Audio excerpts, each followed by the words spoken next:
the Sky This Month with your host, Dave McDonald. Welcome to the Sky This Month for June 2023. And guess what June is? You know, the summer solstice. The summer solstice is going to happen, ready or not, at 10:58 a.m. on June 21st, and that's Eastern Daylight Time. And I have a special guest that I'll be introducing to you shortly. Kelly Beatty is the senior editor of Sky and Telescope magazine, and he is going to share with us the mysteries of Stonehenge. Speaking of mysteries, if you're catching this right at the top of the month, I'm going to be doing a special presentation unveiling the mysteries of the zodiac at the McAuliffe Shepherd Discovery Center Saturday night, June 3rd at 7 o'clock. So check out the website starhop, starhop.com. Saturday night it was called Superstellar Fridays, but we're going to have a Superstellar Saturday. And the New Hampshire Astronomical Society will be there with telescopes on hand if it's at least partially clear. But some of you people have no clue what your real zodiac sign is. You read it in the book, but you know what? Only 4% of people alive have the actual sign that you think it is. And 86% are off by one constellation, and then the remainder are off by even 2 constellations. So find out what your real constellation is and why is it so mixed up from the way it was thousands of years ago. And we'll unveil to you the 13th member of the zodiac, and some people may be walking around as Ophiuchans and you don't even know it. So come Saturday night, June 3rd, to the McAuliffe Shepherd Discovery Center in Concord, New Hampshire. Then at the end of the show, of course, we'll be talking about planets. Venus and Mars will be featured. The Praesepe, our M44, the Beehive Cluster, and some great constellations that you can enjoy during the month of June. All righty, so don't touch that dial, as we used to say. And let me introduce to you our special guest. Well, as promised, here's my special guest, Kelly Beatty, who's the senior editor of Sky and Telescope magazine. Welcome once again, Dave, to our show. Always a pleasure. Thank you for having me. It's so nice to have you with us. And as already pointed out, June, we have the summer solstice at 10:58 a.m. on June 21st. And one of the images that we have behind us now, Stonehenge, and I've had, I think, probably every June show in the past, Stonehenge. But today is special because Kelly is going to share some of the mysteries of Stonehenge. I think you're going to love this presentation. So Kelly, get us started. Okay, well, Stonehenge is one of those places that's very iconic, you know. It's a standing stone monument in England. And the interesting thing is the British Isles are just full of standing stones of one kind or another. Sometimes there's only 2 or 3, sometimes there's, you know, it's something more evolved. Stonehenge stands out as being the most sophisticated of all of them. And we've known about it for centuries, but we really haven't understood how it came to be. We know that there's this alignment with the summer solstice, and we'll get into that in a sec. But who built it, why they built it, when they built it, have become, you know, kind of lost in time, because it was the people who did it left no records. I mean, the only thing we know about them is what we can find from their cremated remains buried in some of the holes. Yeah. So Stonehenge has given up its mysteries begrudgingly, but within the last few years, some important discoveries have been made, and that's why I'm here. This is what we're going to talk about. I can't wait. The mysteries of Stonehenge. Right, so let's set the stage. We're talking about a time in the Stone Age, right? The late part of the late Stone Age, the Neolithic time. And we distinguish Stone Ages by the development of the tools. You know, if you're just pounding on something with a rock versus having shaped that rock into an axe head versus having, you know, fashioned arrowheads. And also because it was marked the transition from being a hunter-gatherer kind of civilization to agrarian, staying put and growing crops. So we're talking about a time roughly from about 2500 BC to 2200 BC, which was when most of the action at Stonehenge took place. And was there a difference in the materials used for the tools? Well, yes, because when Stonehenge was begun, the first stages of it, we'll get into this, they had nothing but basically rocks and antlers to dig around in. So just to set the stage, we're talking about a place that's roughly 30 or 40 miles southwest of London, out on something called the Salisbury Plain. And you see it here, there's Stonehenge. There's nothing dramatically about the landscape that says, oh, this is where Stonehenge had to be built. It's not like there's a confluence of rivers or anything like that. And so one of the things is that because this is out in the countryside, it had always been owned privately. A lord or part of a vast holdings of an estate. And by the late 1800s, it fell into the hands of a family called Antrobus. And the last male heir decided to unload a bunch of the family's belongings. He had no heir himself, so he had an auction. And this gentleman here, Sir Cecil Chubb, who lived in the area, decided that he was going to go down to this auction and see what he could pick up. And his wife there, Lady Mary, said, oh, darling, could you please get me a set of curtains for the drawing room if they're available? And he said, sure, of course, dear. Well, he didn't come back with the curtains, but he did come back with Stonehenge, which he bought for, about roughly $300,000 in current money. Now, would you buy Stonehenge for $300,000? I would certainly take a second mortgage on the house, knowing what we know now. So what happened was that very quickly after that purchase, he turned it back over to the British government because he recognized its archaeological significance. And so it went through a couple of major renovations. What we think we know Stonehenge looked like based on what its appearance today is not, it was in pretty bad state of repair. A lot of the big stones were missing. They had been raided and taken for other purposes. No one really appreciated its historical significance or how very old it was. And so beginning in the 1918 period, a team from an Corps of Army engineers started fixing up some of the stones, the alignments. A lot of them had fallen down. And so they repaired it.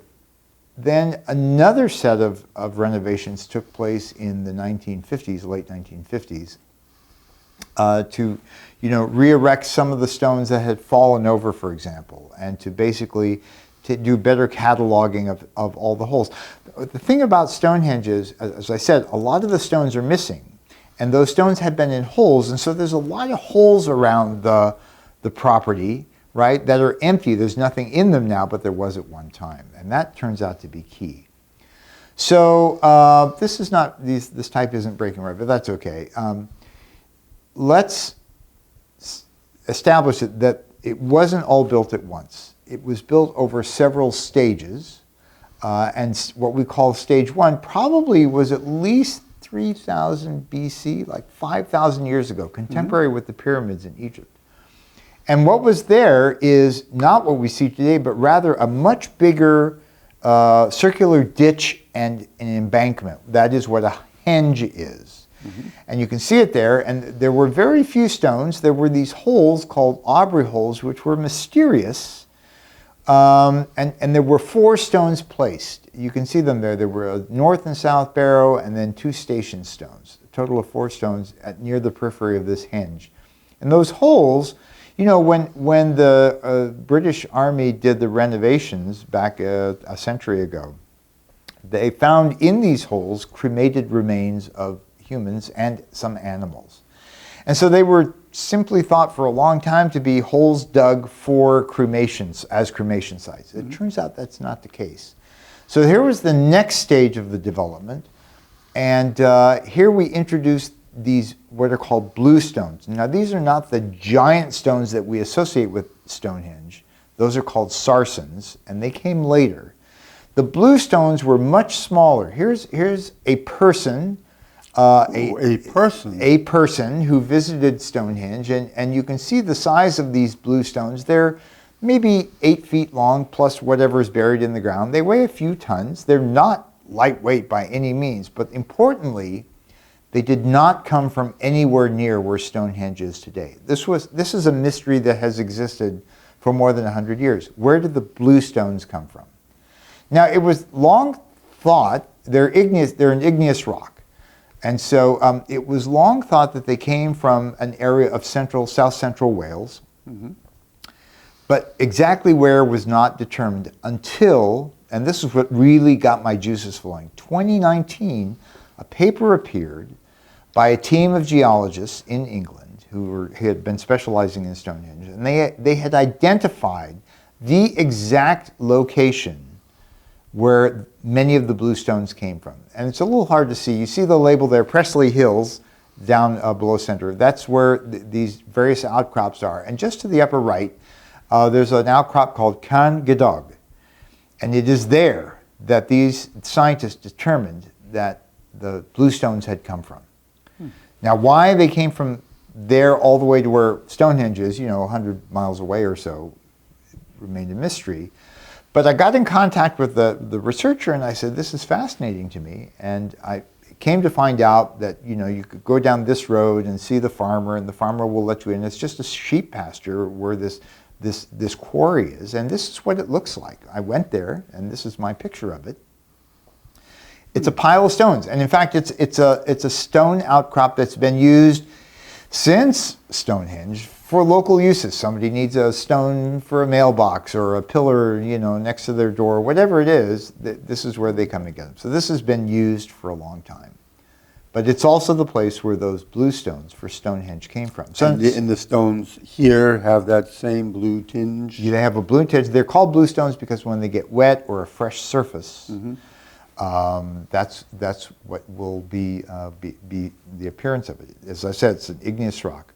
So, I'm there's nobody around, and it's not exactly a sacred site. It is where the stones came from, but it's not itself an important place. And I said, I have to get myself a piece of this. So I'm looking around, and, all these stones have been welded into the ground. You can see there's turf all over. It's a 5,000-year-old site. And I couldn't find any really small ones. So I picked up a big one and smashed it and smashed it and smashed it until it broke into pieces. And Dave, this is a piece of that bluestone quarry that I brought back for you to see. And you can show folks that there's these little white spots on the side of it. It's called a spotted dolerite. And that is the distinctive nature of this stone that matches what is at Stonehenge. So it's great. I have my own little souvenir, right? Yeah. Well, so now that you did. Yes, thank you. That doesn't answer the question of why they would have gone to such great lengths to carry these back to Stonehenge. It's more than 100 miles, maybe by sea, maybe land. They're still heavy. The answer seems to be from a later paper. You can see where the yellow circle is here. There is a partial stone circle in Wales near this quarry called Wine Mound. And today there's not much there. There's like 4 stones in an arc, and only one of them is still standing.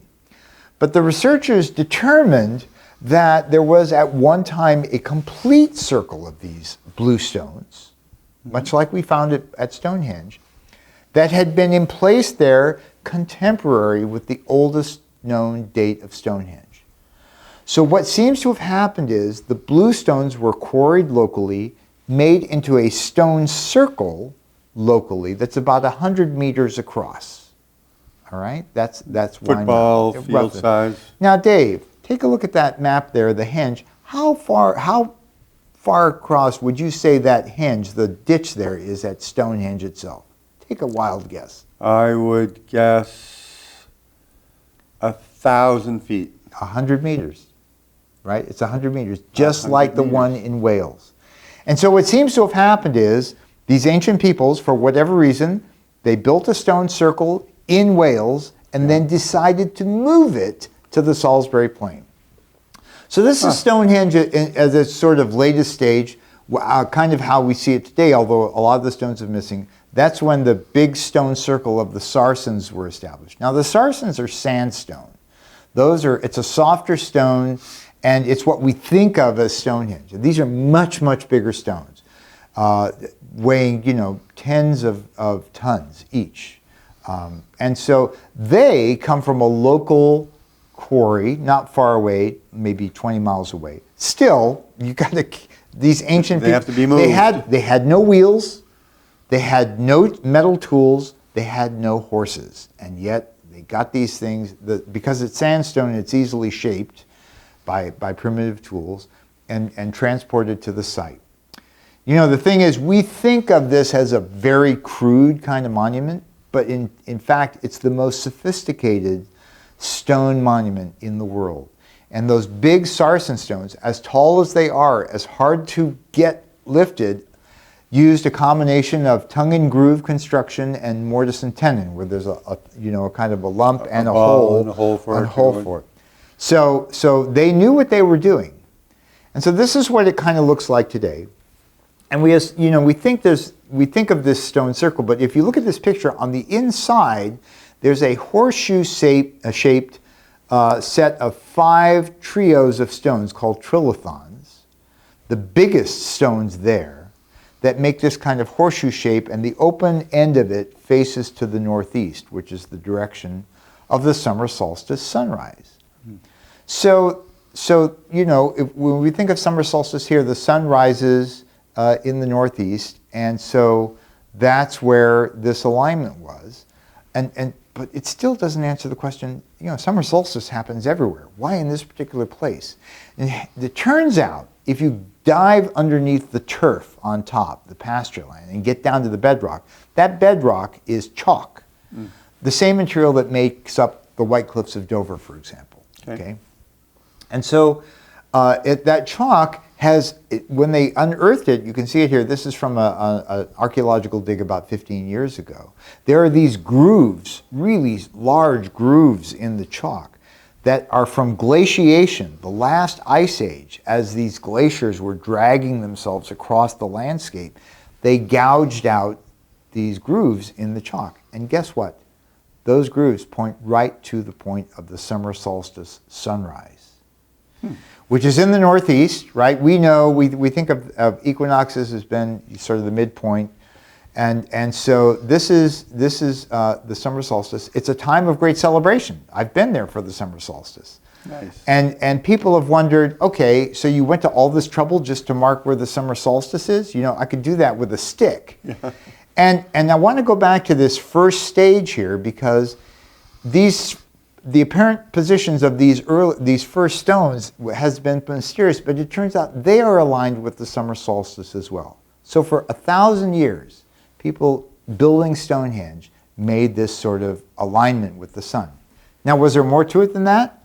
A lot of people have speculated over the years. There was a guy in the 1960s named Gerald Hawkins who came up with all kinds of alignments that you see here with certain moonrise positions that have never really been borne out, in part because some of his alignments are to actual holes.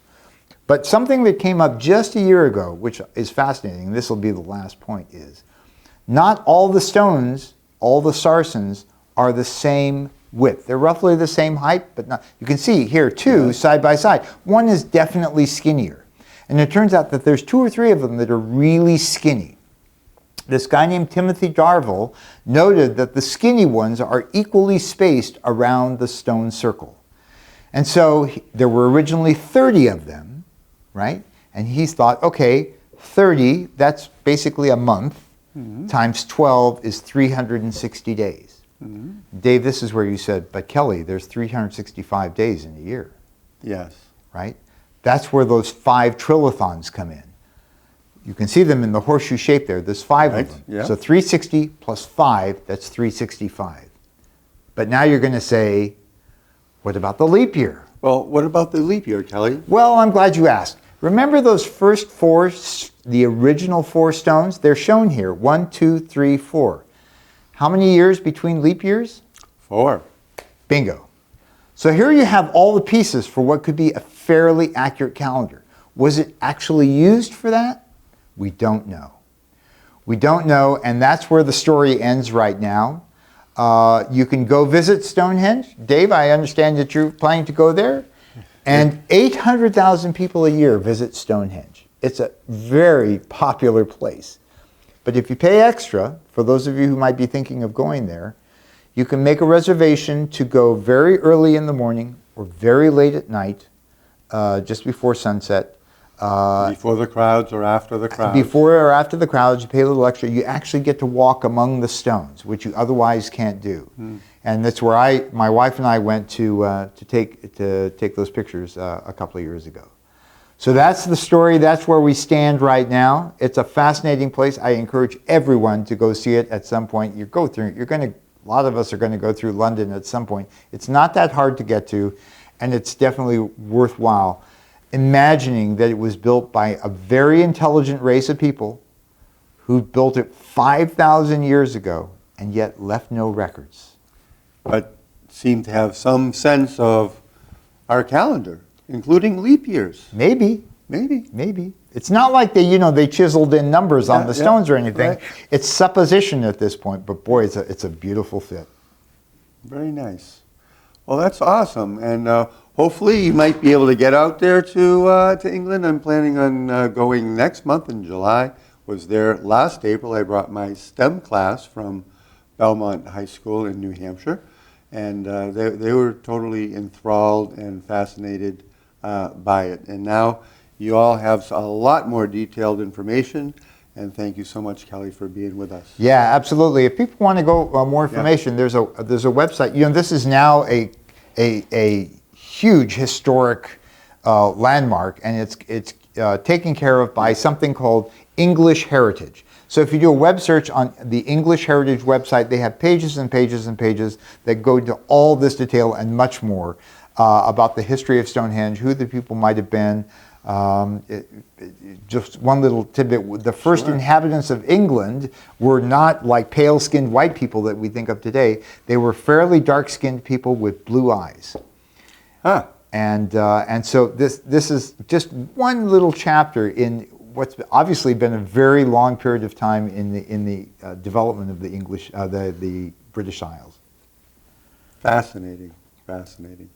Well, thanks so much again, Kelly, for sharing. And we're going to take a look at what you can see in the night sky for the month of June. And don't forget to be conscious of this summer solstice, June 21st, 10:58 a.m., when the sun will just kiss the Tropic of Cancer and then head back towards winter.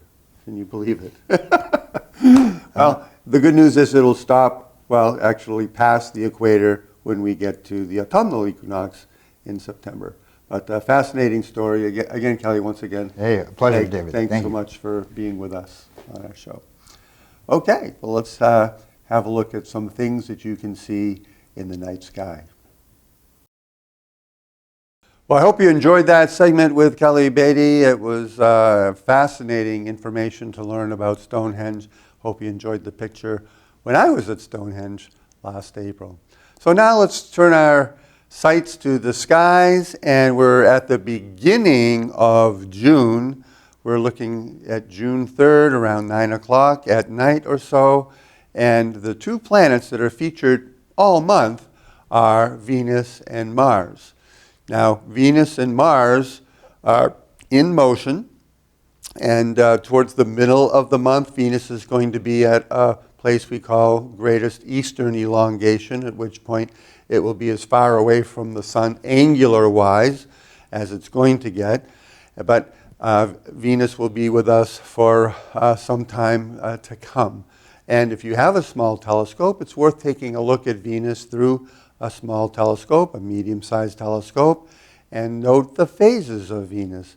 As Venus is approaching halfway lit at a magnitude negative 4.4, but as we get towards the end of the month, June 30th or so, the magnitude will be increased to, the brightness will be increased to a magnitude of negative 4.7, which is very bright, but the phase is going to be reduced to around 33% or so, and that'll be fascinating to keep track of as you can from time to time, looking through the telescope and seeing how the phases change as Venus has come from around the back of the sun, approached greatest eastern elongation, and is now going to be in the second half of the month getting closer to us.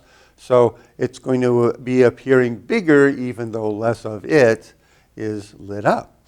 And then, of course, you see our planet Mars, which is also featured in the evening. Now, through a telescope, Mars is not terribly large, about 5 seconds of arc. So a small disk, but a discernible disk, and definitely a reddish color. And then I want to point out where these planets are located. We're looking west, of course, northwest. But this is the sickle of Leo right here, or the backwards question mark of Leo. And you see the star Regulus, which represents the heart of the lion Leo. Then, setting behind the trees here are Castor and Pollux. This is Castor and this is Pollux, the eyes of the twins. So between Castor and Pollux, the eyes of the twin Gemini, and Leo is the constellation of Cancer, which is right in the middle between Leo and Gemini, is the constellation of Cancer. And there's a neat star cluster there that we mentioned last month, M44, the Praesepe, the manger, commonly known these days as the beehive cluster. And I want to show you this next image. It shows this is June 3rd, and notice how close Mars is to the beehive. And if you catch this early enough, and you can use binoculars, will definitely bring the Praesepe out. But Mars is making its way through the beehive cluster June 1st, June 2nd, and this is after it's just barely gone by the beehive cluster on June 3rd. So you want to check that out early on in the month, June 1, 2, 3. Look at the beehive cluster in Cancer and check that out. So next slide. This is the beehive cluster. If you had a large telescope and you were able to take an image of it, it's full of stars. I'll just step off the screen here for a moment so you can enjoy it. It was, again, originally known as the Praesepe, or the manger, and it still is officially, and it is M44. But it just looks like a bunch of busy bees, thus the nickname, the beehive cluster. So the more light gathering ability, the larger the objective of your telescope, the more light can come in, the more stars you'll see, and it's a beautiful picture. Next slide, we're back to the picture that I showed you before, and I wanted to mention that Venus is going to be making its way around June 12th into that same region. It's not going to go exactly through it, but it will be in the same region. So this is the month to keep an eye on the beehive cluster, M44, which again is right between Gemini and the head of Leo, the lion. And watch Mars as it goes through the beginning of the month, and Venus is just going to skirt by the middle of the month. And those will be really neat opportunities. Next slide, we're going to change to focusing on the southern sky with a few constellations that are appearing. They're going to be with us during the summer, particularly during July, but I thought it would be nice to point them out now.